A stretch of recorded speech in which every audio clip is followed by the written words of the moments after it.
Hey, what is up guys? This is Bharat for iGyaan, and today I'm going to be unboxing and taking a first look at the new Micromax Canvas Night 2. The Canvas Night 2 is a revision to the Canvas Night, which was an online-only exclusive device launched by Micromax not too long ago. Let's open up the box and see what all is inside the box as well as what the device looks like.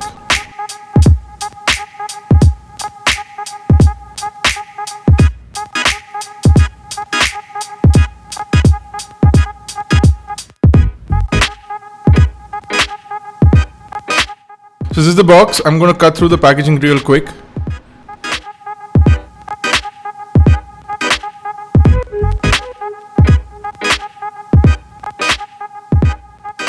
The design of the box is slightly unique. You need to pull down the center bit and then rotate it to get the box to open up. That's cool, I guess. It's a new style of packaging. Inside the box you have the Micromax Canvas Night 2. I'm going to put it to the side for the time being. It looks nice with glass on both sides and a metallic frame. Going further in, we have a USB to micro USB charging data sync cable, pretty standard. You also have in-ear earphones. They are flat cable type in-ear earphones, a straight 3.5 mm jack, inline microphone, as well as a push button to end and receive calls, and the cables are flat style so they won't tangle up very easily. You do not have any additional included tips, which I would have actually liked. So the earphones, pretty decent quality, they look nice. You also have a SIM removal tool, which is also in the Micromax Punch logo. You have a USB wall charger.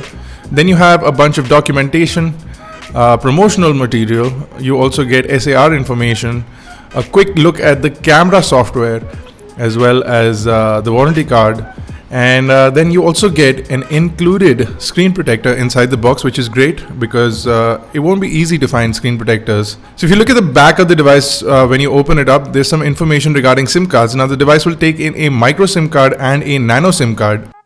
But if you want to put a SD card, you can put an SD card in place of the nano SIM card, so you can only use one SIM if you want to expand your storage. The device does come with 16GB included, so if you do want to expand your storage, you'll need to put only one SIM card in and then put one SD card. As you can see, it's running a Snapdragon processor, as well as the fact that it has Corning Gorilla Glass 3 and 4G LTE enabled.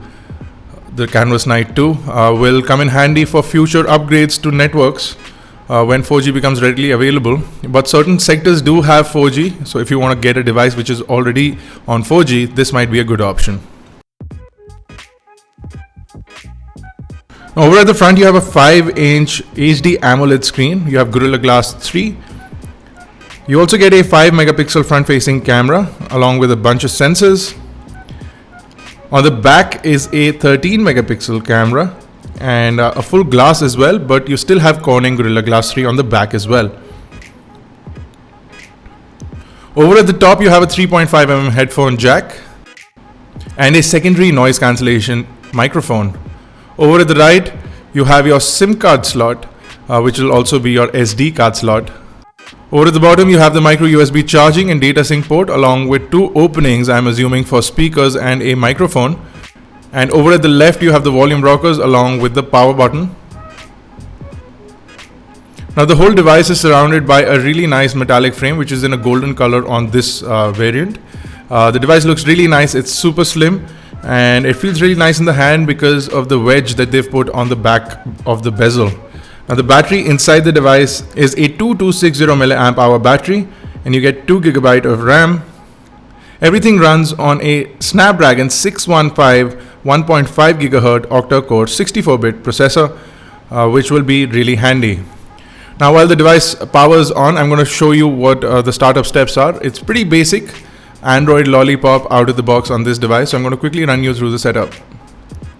I'm going to skip everything for the time being because I really need to jump to the home screen to show you guys this device.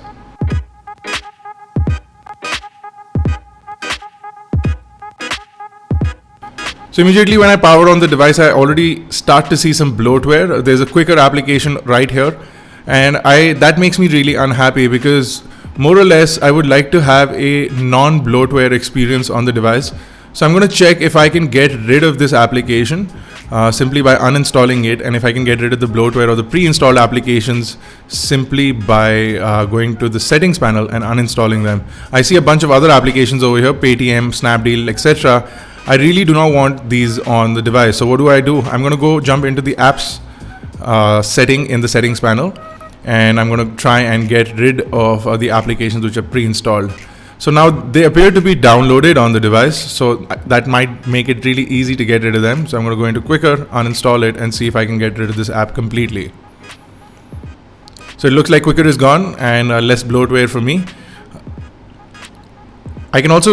That means I can also get rid of the remaining applications that are pre-installed, which is a great deal, including a Clean Master application, which some people do not like, and they might use some alternative for that. So get rid of all these e-commerce friends and a news hunt as well. So clean up the system completely, and we have a more or less clean UI. You don't have any third-party applications, and you can go ahead and download any of your own third-party applications, which makes this device slightly better than what I expected it to be, because I do not get any bloatware. Now we're quickly loading up iGyaan on the browser. I'm using Google Chrome. It seems to load up the website real quick. No issues with that.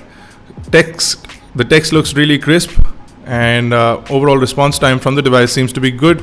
I do see a bit of jitter and lag, and that might be because it's not the latest version of Chrome, and I might need to update it from the Google Play Store.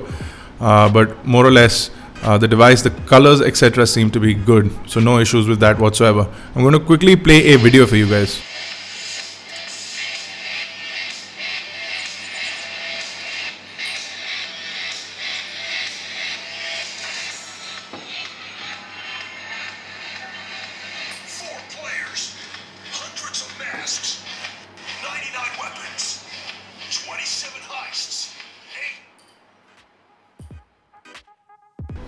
So now this is the trailer of Payday 2 Crime Wave Edition. You can see that the viewing angles are pretty decent on this, and I have no complaints with that. The display is really nice and vivid. I'm getting a good color reproduction on this, and overall it seems to be a really nice display, or a pleasant display to look at.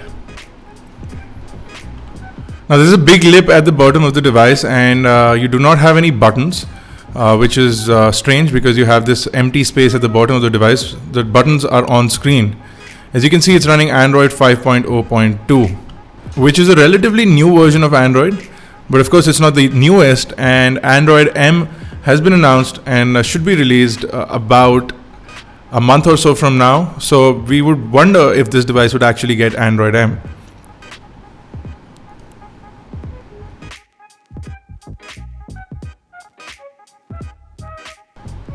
Now, after failing at that game miserably, when I swipe to the left from the home screen, you have this quick launcher to the camera application. So you can quickly launch the camera from here. And at the bottom, you have two photo frames, which I don't know why they exist, because you can't tap on them or anything. Maybe if you take pictures, they would appear here. But for the time being, nothing seems to be happening. So what I'm going to do is I'm going to jump into the camera and take a look at that as well.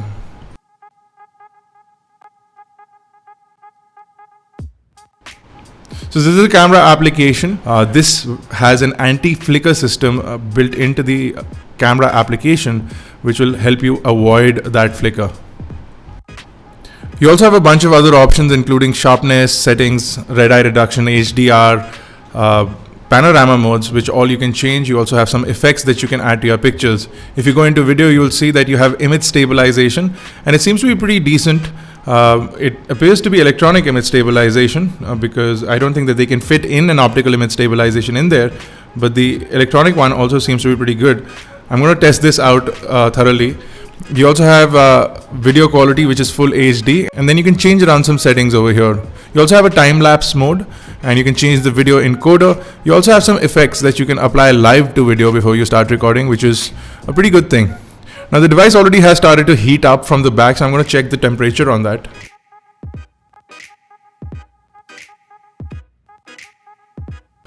Right in the center where the Micromax logo is where it's starting to get hot, and it's already at 40 degrees approximately. I haven't even really used the device. I've not done any performance intensive tasks, so I'm guessing that this one's going to be a heater as well. But I'm going to be checking that out later on. I'm going to be doing some gaming and benchmarks on this device. So if you have any questions or queries, do drop them in the comment section below. I'm going to try and cover those in the following videos. And until I see you next time, guys, make sure you check us out on iGyaan.in. Catch us on Facebook, Twitter, Google+, and Instagram. This has been Bharat Nagpal. Thank you guys for watching.